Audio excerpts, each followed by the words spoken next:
Before I call the Premier, can I just, on behalf of the House, acknowledge Mr Ahmed Zreika, the President of the Islamic Society of South Australia and members of South Australia's Muslim community. We're very pleased to have you here today and we thank you for joining us. Premier. Thank you, Madam Acting Speaker. I move that notices of motions numbers 1 and 2 be postponed on motion be now resumed. I put the question. Those in favour say aye. Those against, no. I call it for the ayes. Mr Clark. Notice of motion number 1, the Premier to move. Premier. Thank you, Ms Acting Speaker. Mr Speaker, I move that this House recognises the 70th anniversary of the Islamic Society of South Australia and recognises its contribution to this state as the oldest registered Islamic organisation in Australia.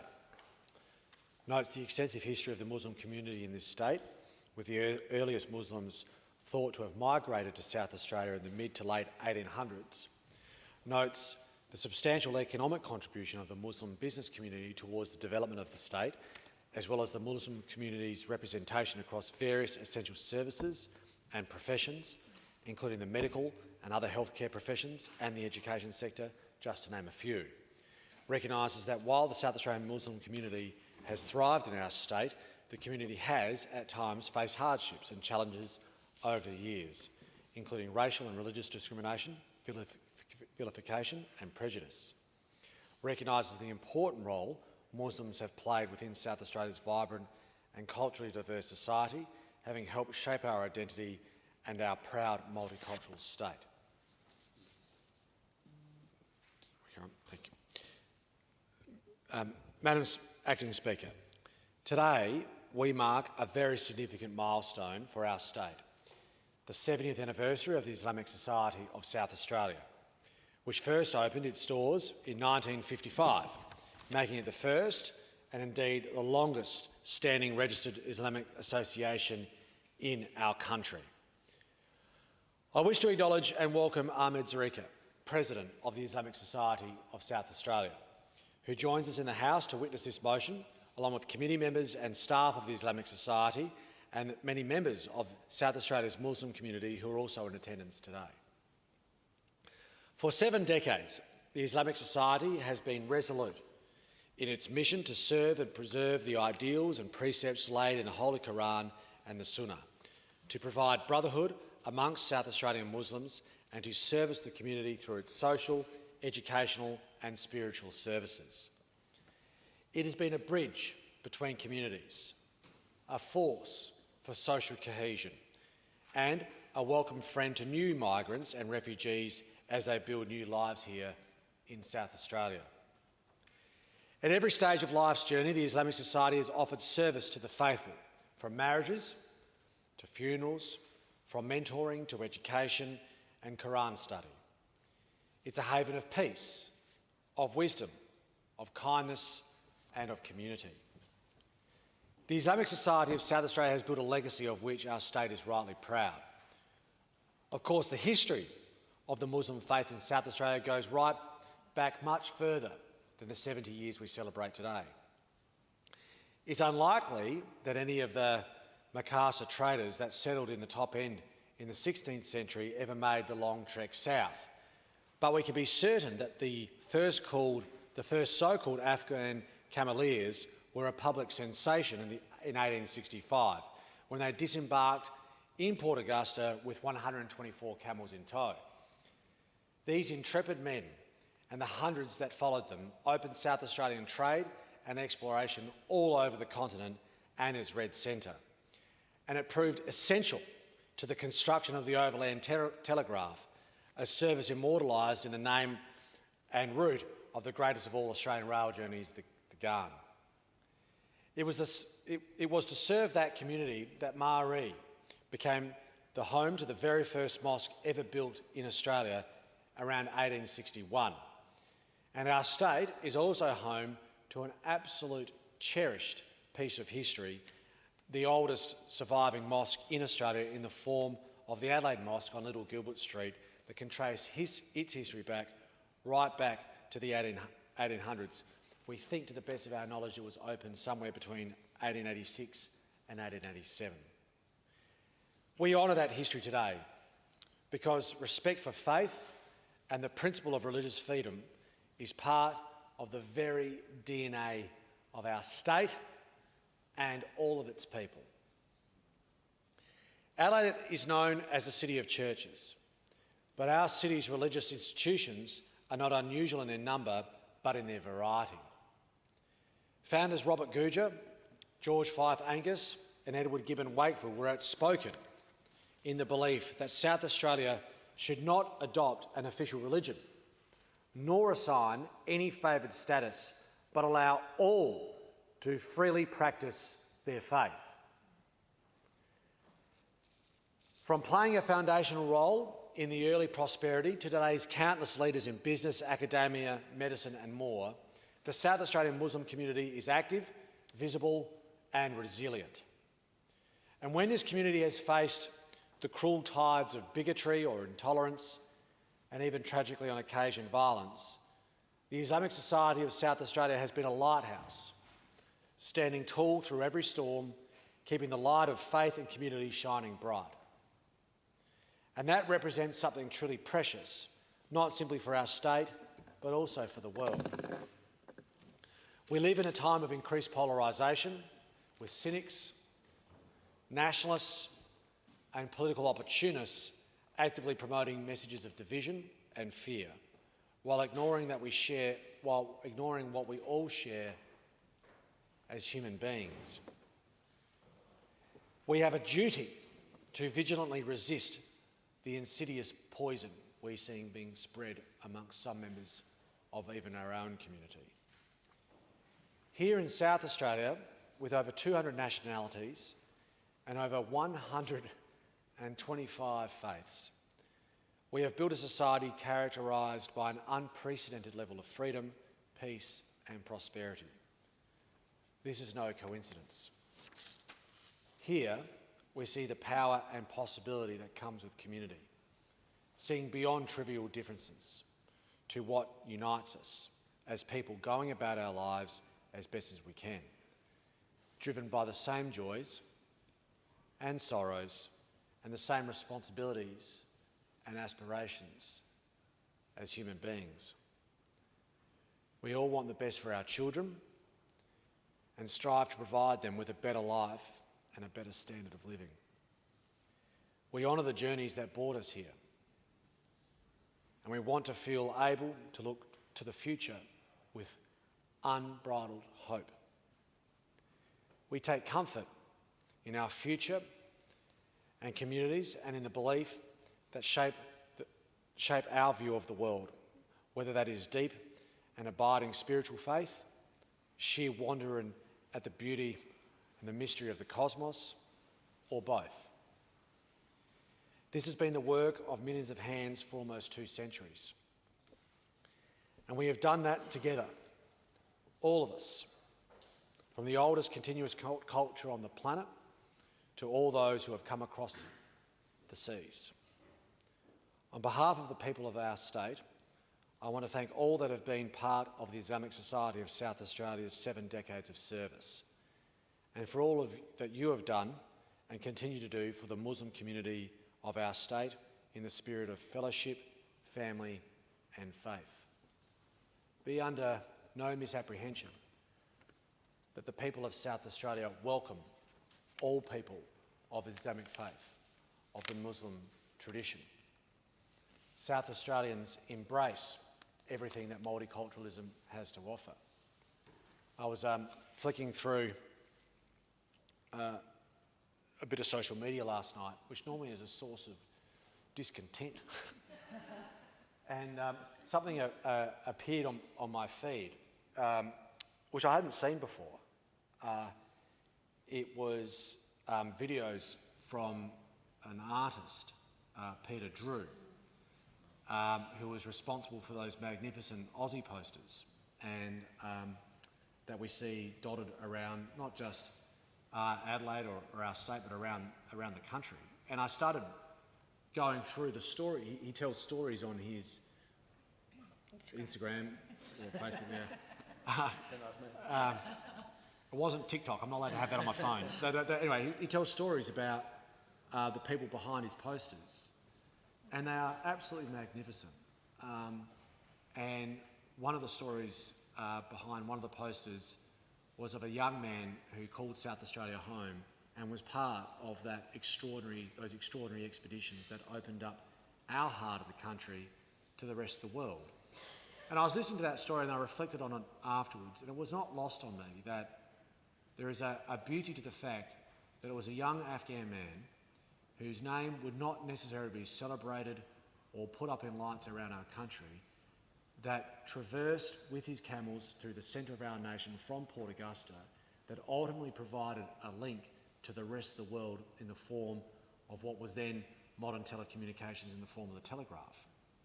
It was someone from another part of the world that helped open us up to the rest of the world. For as long as we have the confidence in one another to see the beauty and wisdom of sharing experiences, understanding the world from other people's perspectives, faiths and points of view, we are always richer for it. We are always better for it. And our state has a history of celebrating that in conjunction with people of Islamic faith.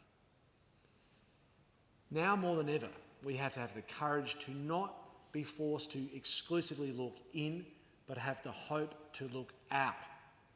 And if we choose to do that and do it well, I have every confidence that people of the Islamic community and other faiths throughout our state will continue to find comfort and hope in the state of South Australia for them and future generations. The Society has helped contribute to that effort.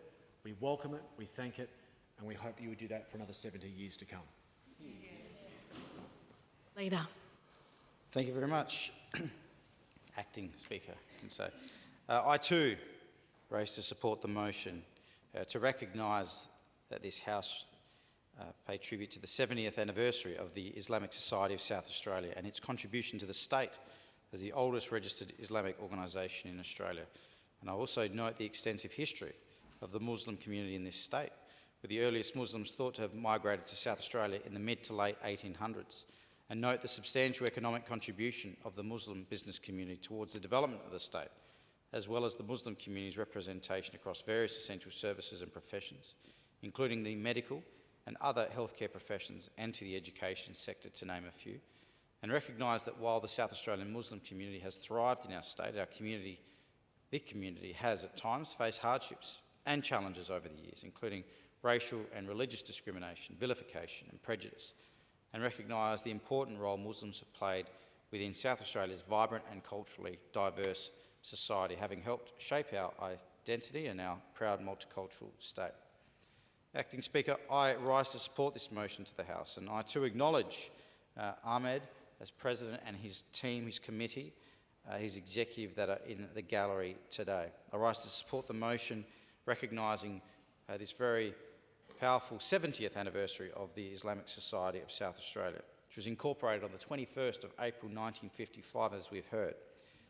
70 years ago, a small but very determined group of South Australians established what would become the oldest registered Islamic organisation in Australia, which is a real credit to that organisation. The society has since grown into a cornerstone of our multicultural identity, providing not only a place of worship and community connection, but also that bridge, that foundation for dialogue, education and compassion across faiths and generations. Organisation's reach extends right across South Australia, and it provides a range of services to South Australia's Muslim community and manages the Marion, Wandana, Elizabeth, Mount Gambier, Murray Bridge and also the Whyalla mosques, which I've been able to visit as a Member of Parliament over the nearly 12 years in this place. 2025, I also believe, represents the 50th anniversary of the Whyalla Mosque too. Muslims in South Australia have not only had a journey, but at times it has been challenging, it has been difficult, and at various times, we know unfortunately many members of this community have faced their own challenges. And these experiences, whether overt or subtle, Sometimes they have been painful. We need to acknowledge that. But they stand in contrast to the inclusive ideals that we hold as South Australians. And we must continue to confront intolerance whenever it appears and ensure that every person in this state can peacefully practice their faith, express their identity and live free from fear or discrimination.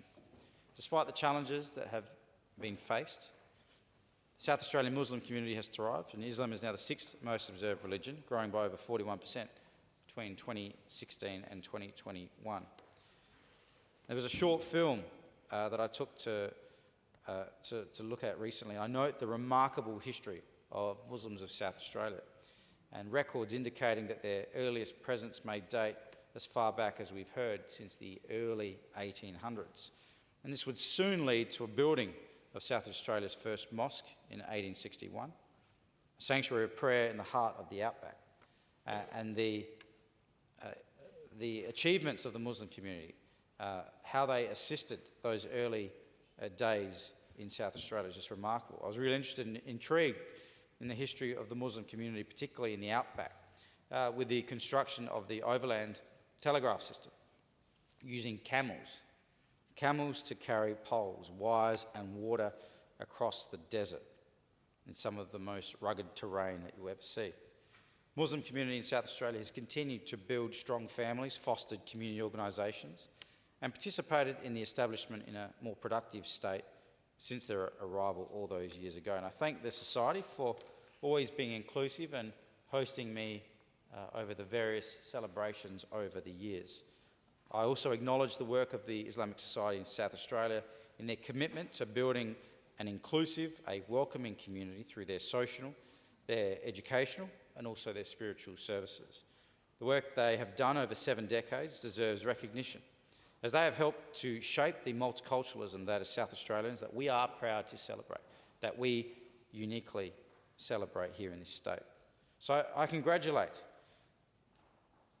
the organisation on an incredible milestone, but also for your ongoing contribution to serving our community, but also for promoting that inclusivity. And I trust that the next 70 years will be as fruitful as the last. So, Acting Speaker, I'm happy to commend the motion to the House. Minister for Multicultural Affairs.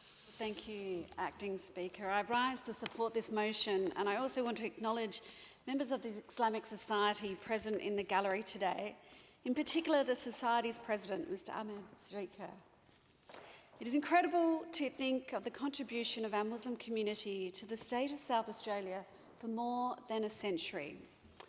South Australia has a unique bond with those who following the Islamic faith, which stem from the camel drivers who opened up the state with trading routes. A mosque was built in the town of Maree to allow these camel drivers to practice their faith and gather as a community. In those harsh, arid conditions, they created a sanctuary to nourish their faith. This led to the Central Adelaide Mosque being built in 1888, which is the oldest standing mosque in Australia. Our history and connection with our Islamic community runs deep. As much as your faith can nourish you, we know our religious communities are pillars of support in so many other ways. And that is why in 1955, the Islamic Society of South Australia created an incorporated association to be a voice in our community. This incorporated association was the very first in Australia for Muslim people. Recently, I found an article from the Advertiser in 1951. It stated, "For 62 years, Muslims have been praying at the Central Adelaide Mosque. In the early days, they were rich Afghan camel drivers. Today, the Islamic Society has a membership of about 30, and with each new influx of migrants, their numbers grow. Adherents come from Yugoslavia, Albania, and Romania. There are also university students from Indonesia. From those early days, it was a symbol of many different cultures coming together for one common purpose. What that small community has been able to build has stood the test of time. The entire Islamic faith represents more than 40,000 South Australians today, with the Islamic Society of South Australia being their most prominent voice. What has been vital is the support this community has provided for its members. I look into the gallery and many leaders who have not only sought to provide a service to the community, but they have sought to build it up. The programs that have been supported have ranged over time from spiritual support to settlement services. We also recognise the vital support in areas such as strengthening families, grief and loss, homelessness and financial hardship. Some of the more profound work has looked into youth engagement and intercultural harmony. I want to highlight some of the programs and cultural aspects that the Islamic Society has successfully led. I particularly want to highlight the Al-Salam Festival, which is the annual peace festival. This event has always been a celebration promoting social understanding through celebration, food and entertainment. On the 29th of November, the festival is back, being impacted by COVID. Another program that this government supported was the Youth Social Development Projects. This project aimed to provide a safe, supportive and inclusive environment where young people could connect with the community, develop their identity and create opportunities to deepen their engagement with it. We all need a sense of belonging, and sometimes we need help to find that within ourselves and within our community. The Islamic Society has also partnered with the government through Bridge, building resilience in diverse groups and ethnicities, strengthening families initiative, the Ramadan Carnival, and infrastructure grants to support the community's growth. As your Minister for Multicultural Affairs, I want to say that this support is critical because we want to make sure people feel included, to feel that they have a place in our community. As a proud multicultural state, we have always sought to bridge the gap to show that we have far more in common with each other than what divides us.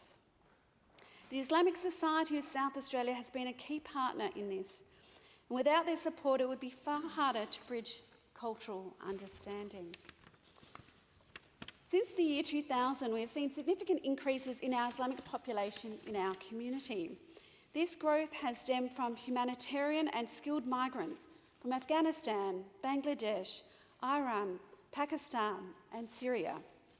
And South Australia has always had representation from India, Iran, Syria, Indonesia, Malaysia, Bosnia, Saudi Arabia, Lebanon, East Turkestan and parts of Africa. This is an incredible level of diversity that the Islamic Society of South Australia represents. This significant growth has also increased the community's need for mosques. The Islamic Society has built its community around the mosques in Parkholme, Gillies Plains and Elizabeth, as well as regional centres of Murray Bridge, Whyalla and Mount Gambier. Another essential element is the language schools, which now have 5 locations teaching Arabic to the next generation. These achievements may not have been thought possible 70 years ago. Now, it would be remiss of me not to stand here and not speak about one of your most dedicated leaders, your president. Since 2015, Ahmed has worked closely with the government, not only as a president of the Islamic Society, but also as a former board member of the South Australian Multicultural Commission. Ahmed has been a leading voice for the community and for intercultural understanding and harmony. We've had many a conversation about something that drives both of us, and that is our young people. And I am delighted today to see so many of your young leaders are here with us in Parliament to celebrate this motion. This is your 10th year as President. I also want to thank your wife for her support of you in this situation, because it does take you away from the family home and gives great ability for you to continue to develop what is needed. I wish you continued success in your role here. Finally, I want to thank the entire community.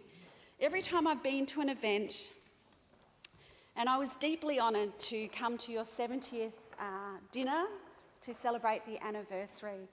I am reminded about the dedication of your volunteers and also those sponsors who have established their own businesses and continue to give back to the society.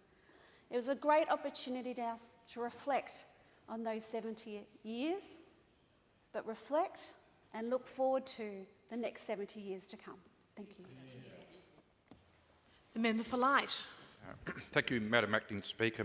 Madam Acting Speaker, I rise in support of this motion, and I'd like to acknowledge and also thank the existing speakers, and I will try not to repeat what the existing speakers talked about, but hopefully add some things to it.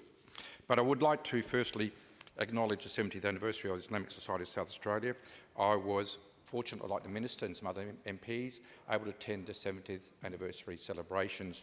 And that was an event attended by a diverse group of people, both culturally and politically, and just shows that the respect the association has in our community, but also the way the Islamic, the way that Muslim people are acknowledged in our community. The second part of the motion talks about how the earliest Muslims came to South Australia in the mid to late 1800s. And it's interesting to note that, in fact, Muslim people have been trading with the First Nations people long before British people came or other European nations came to this place. So it's interesting that when you hear some debates in public life about how recent they are, in fact, they're actually the very first people who peacefully traded and lived amongst the First Nations people. So we have perhaps something to learn from that experience. I'd like to acknowledge Ahmed and his other committee members, but also I'd like to acknowledge the pioneer members of the association, the ones 70 years ago, who actually had the courage and also had the ability to establish that, and all the presidents and committee members since then. And as the Minister said, I also like to acknowledge the volunteers. One of the clauses I would like to add to, because I think the other clauses have been well covered by other speakers already, is a representation of Muslim people in some of the media. Because I think this goes to the heart of Part D of this motion, and in terms of prejudice, hardship, etc., and the discrimination bias that Muslim people have experienced.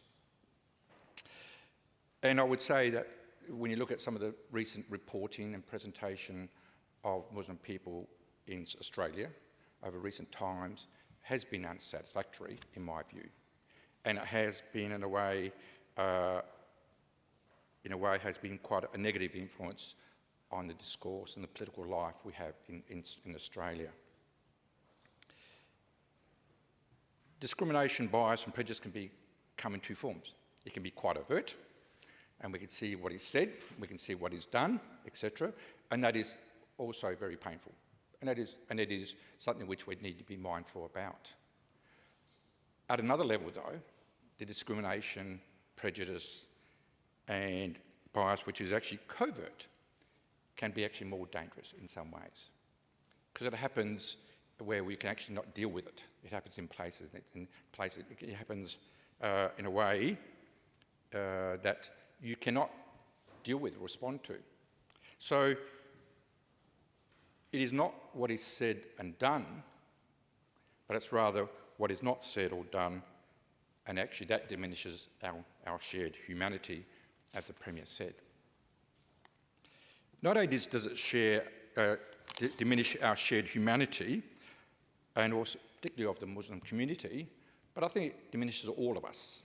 The reality is, when we diminish any group in our society, it doesn't matter what they are, who they are, we diminish ourselves. A healthy community can actually deal with differences, change in quite an open fashion. And differences do occur. Criticism occur, and there's nothing wrong with that.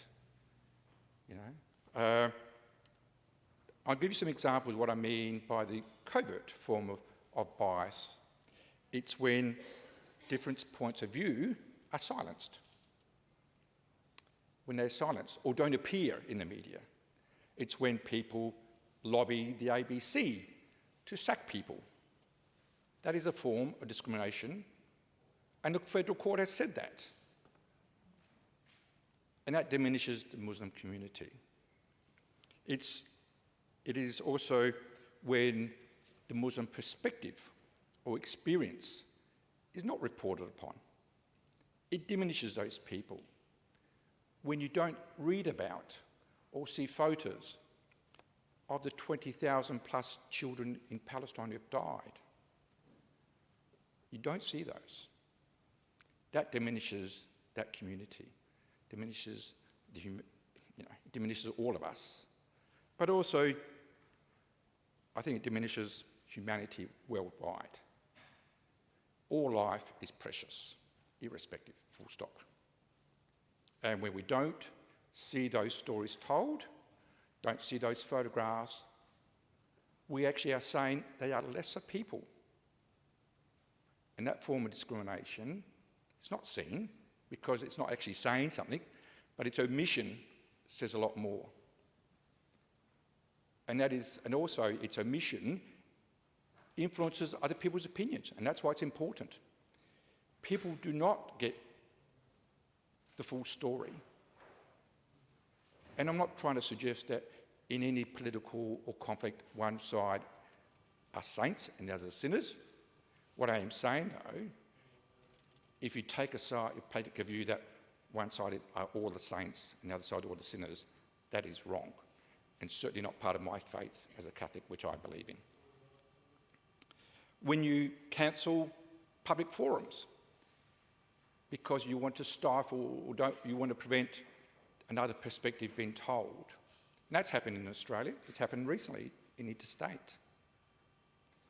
Now, the media, quite rightly, reports on marches in our streets right across the nation. Some of the language I don't endorse, some of the language I do. But when we don't see what happens behind the scenes to stop the other view being put forward, I think we should be worried about that, because it is a message to say that there is one perspective and the Muslim perspective isn't worthy of reporting, or we can get away with that.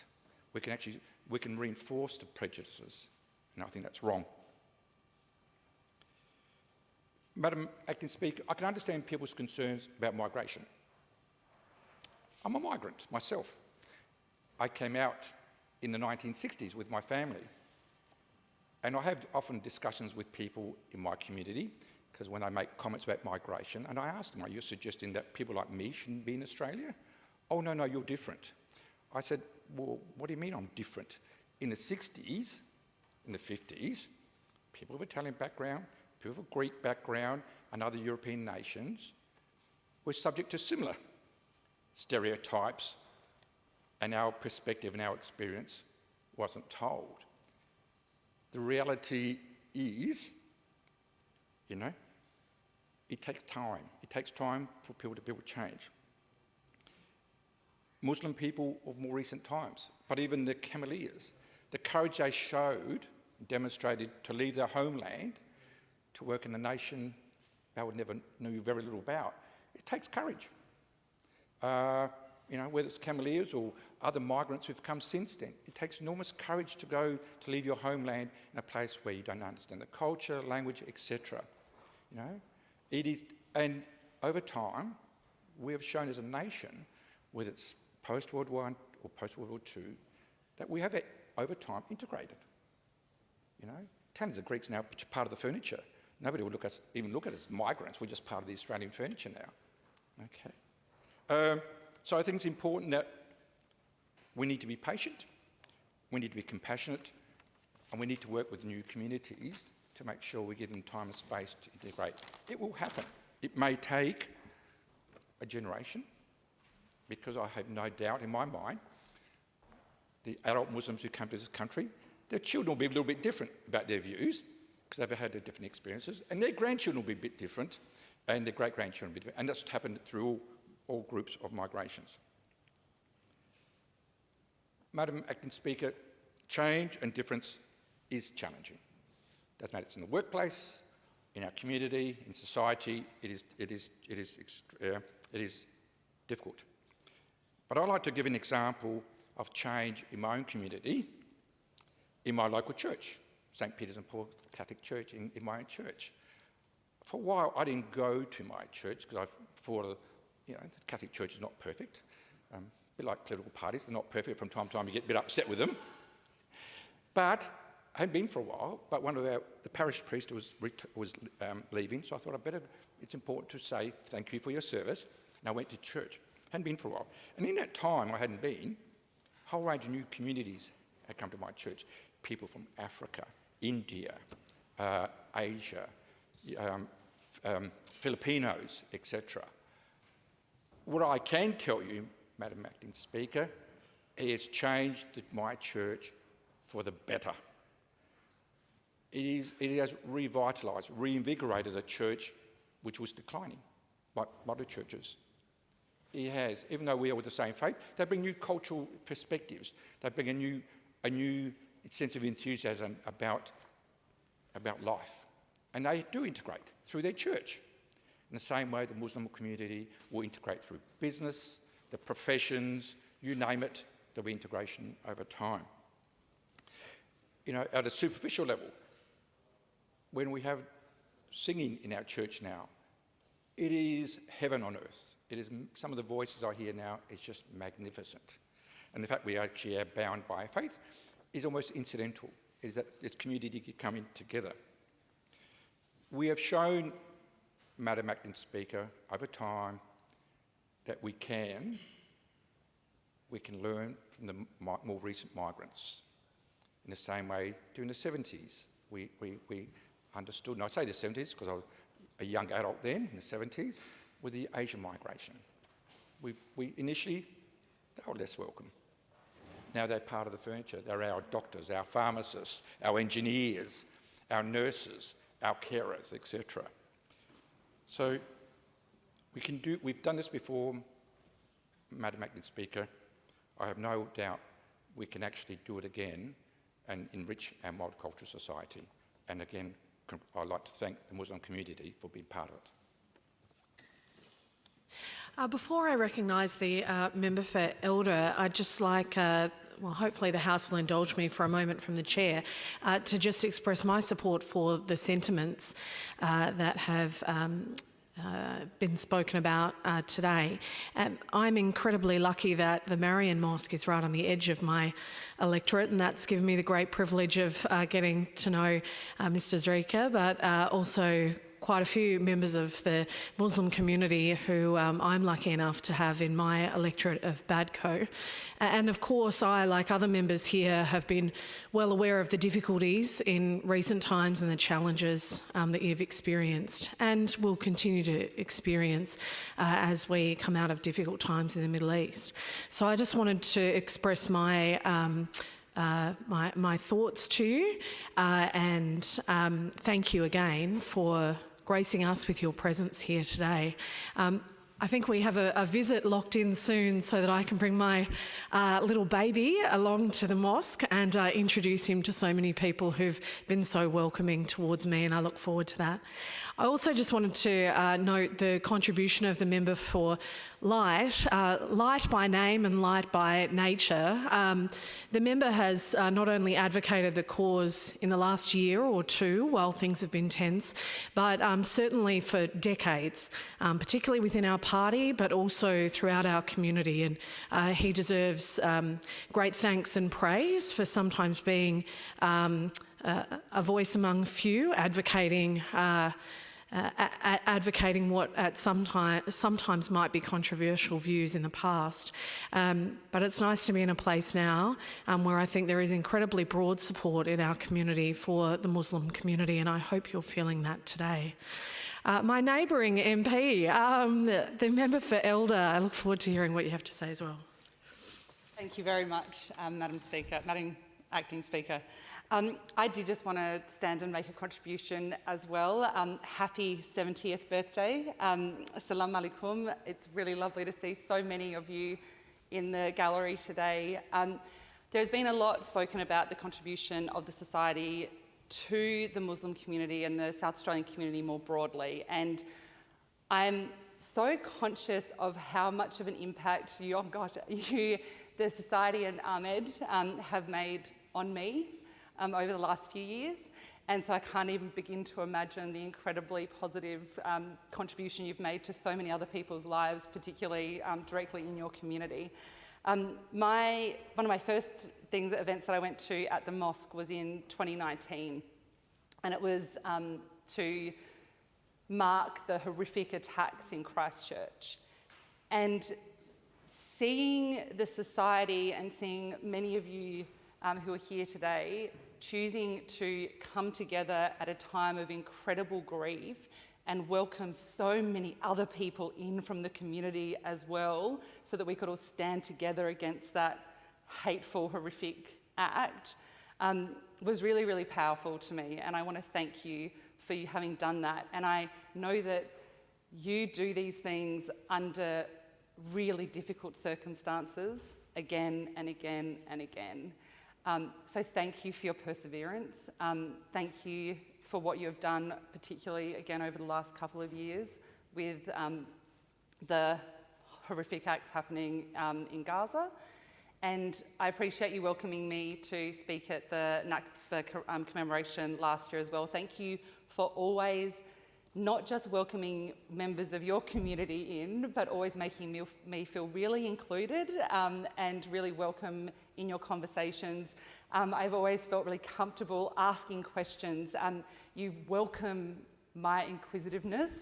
You've never made me feel like any of my questions are stupid, and they probably have been. So thank you. Thank you for making me feel really, really welcome and making me feel like your society is a place where I am not just sort of tolerated, but I'm well and truly welcomed. And I thank you so much for everything you do for your community and beyond. And I just want to say that the contribution you've made just to my life in the last 6 years has been immense. So thank you for what your society has done over the last 70 and will continue to do. Thank you. The Minister for Women. Thank you. Thank you very much, Madam Acting Speaker. Assalamu alaikum. It is wonderful to see you all here together. Thank you so very much for spending time with us to mark this really important occasion. Thank you also for ensuring that the Islamic Society of South Australia continues to stand as an enduring cornerstone and place of connection for the Muslim and broader community in South Australia. As we've heard from a number of speakers this year, your outstanding organisation marks its 70th anniversary. That is a remarkable milestone, a milestone that speaks to the courage, the strength, the foresight of those who have initiated, grown and sustained this society over the past 7 decades. As you know very well, it was established in 1955 as a not-for-profit welfare organisation, and it, I understand, is recognised as the oldest Islamic society in Australia, with its history tracing back long before that date in 1955. Your organisation has, I understand, evolved from a small community group into now a multi-layered organisation that is absolutely there for people and communities, managing infrastructure, managing mosques, providing essential services and support, and always advocating and living the values of inclusion and social justice, all while always fostering intercultural harmony and kindness. I strongly believe that our state's greatest strength is our cultural diversity. The Islamic Society of South Australia is an exemplary contributor to that rich and strong tapestry and fabric of our culturally diverse state, with your mission deeply connected to building a more inclusive Australia. Your society strongly believes in nurturing intercultural relationships, as Minister Bettison spoke about, in mentoring young Muslims to become leaders and offering a broad spectrum of social, educational and spiritual services. This vision is reflected in all that you do, in the Society's commitment to welfare, education and engagement, and its commitment to ensuring that Muslims here in our state can thrive as connected and active participants in every aspect of life in our state. I think that the Society exemplifies the principles of charity and community support, making the centre such a vital place for both local and newly arrived Muslims. As a Member of Parliament and also as a former Shadow Minister for Multicultural Affairs, I feel really, really blessed to have had the honour of engaging with a number of society representatives, including many here, in different ways and at a number of different events. I am deeply grateful to have always been welcomed and to be generously given multiple opportunities to learn through deep conversation and reflection. One of your core functions is, as I said, managing infrastructure and overseeing several mosques. These facilities, of course, serve as places of worship, but also as places of connection and learning for Muslims and our wider community. Beyond worship, the Society facilitates visits and tours for schools, diverse faith groups and individuals. You provide such insight into rituals, prayer and the faith more broadly. These tours are often really generously followed by Q&A sessions that always promote understanding, reduce misconceptions and always bring us together. In recent years, as the Member for Elder has just spoken about, as the Member for Light just spoke about, you have been so active, beautifully active in advocacy, particularly amid global and local issues. The last 25 years or so, or even longer, have seen many Muslims across the planet sometimes subjected to really unfair and unjust characterisations and criticisms. Your society has courageously stood as a beacon of faith, hope, inclusiveness and support for Muslims and non-Muslims alike, and always for peace. As South Australia's Muslim population grows, the Society's role in fostering unity remains so utterly crucial, embodying the spirit of service that has defined it for 7 decades. I really thank everybody who has been involved in the Society for that service, for being there for people, for always focusing on unity, understanding and love, and on humanity, and for strengthening the very fabric of our broad human family and our state in ways that make a difference in people's lives. Alf Mabruk.